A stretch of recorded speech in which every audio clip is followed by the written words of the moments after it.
জনপ্রিয় সামাজিক যোগাযোগ মাধ্যম ফেসবুক ও মেসেঞ্জারের হঠাৎ সার্ভার ডাউন হয়ে যাওয়ার ঘটনা ঘটেছে।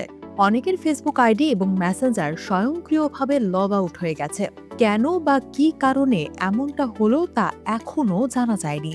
শুক্রবার সন্ধ্যা আনুমানিক 7:30 দিকে এমন ঘটনা ঘটে। এ বিষয়ে সংবাদ মাধ্যম ইউনিলাইট জানিয়েছে, ফেসবুকের হাজার হাজার ব্যবহারকারী জানিয়েছেন তারা ফেসবুক চালাতে পারছেন না।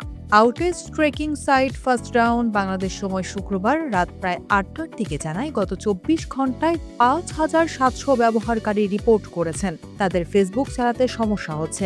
এর মধ্যে যুক্তরাষ্ট্র ও ফিলিপাইন থেকে সর্বোচ্চ ব্যবহারকারী এ ব্যাপারে রিপোর্ট করেছেন। ব্যবহারকারীরা অভিযোগ করেছেন তারা তাদের ফেসবুক আইডিতে লগ ইন করতে পারছেন না। আবার অ্যাপ বা ওয়েবসাইট রিলোড হতে দেরি হওয়া এবং নিউজ ফিড আপডেট না হওয়ার মতো সমস্যার কথা জানিয়েছেন। তাৎক্ষণিকভাবে সমস্যার কারণ সম্পর্কে ফেসবুকের মূল প্রতিষ্ঠান মেটা কোনো আনুষ্ঠানিক বক্তব্য দেয়নি। তবে প্রযুক্তি বিশেষজ্ঞদের ধারণা, এটি সার্ভারজনিত সাময়িক ত্রুটি বা প্রযুক্তিগত সমস্যার কারণে হয়ে থাকতে পারে।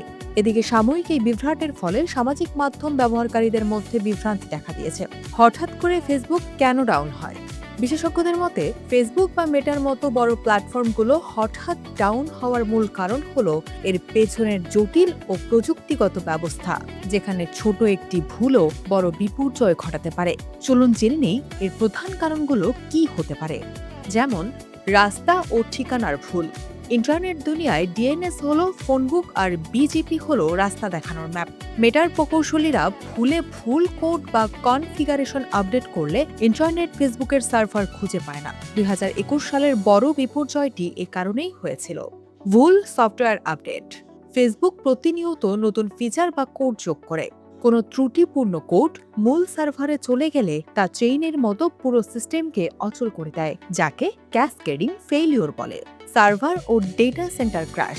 মেটার বিশাল ডেটা সেন্টারগুলোতে হাজার হাজার সার্ভার চলে। কোনো কারণে বিদ্যুৎ চলে গেলে, ব্যাকআপ ফেল করলে কিংবা অতিরিক্ত গরমে কুলিং সিস্টেম কাজ না করলে সার্ভার নিজে থেকেই বন্ধ হয়ে যায়। অতিরিক্ত ট্রাফিক। কোনো উৎসব, বড় দুর্ঘটনা বা ব্রেকিং নিউজের সময় হঠাৎ কোটি কোটি মানুষ একসঙ্গে লগ ইন করলে সার্ভার সামর্থ্যের বাইরে চলে যায় এবং ক্র্যাশ করে। সাইবার হামলা। হ্যাকাররা যখন লাখ লাখ ভুয়া ডিভাইসের মাধ্যমে ফেসবুকের সার্ভারে একসাথে কোটি কোটি রিকোয়েস্ট পাঠায়, তখন আসল ব্যবহারকারীদের জন্য সার্ভার জ্যাম বা ডাউন হয়ে যায়।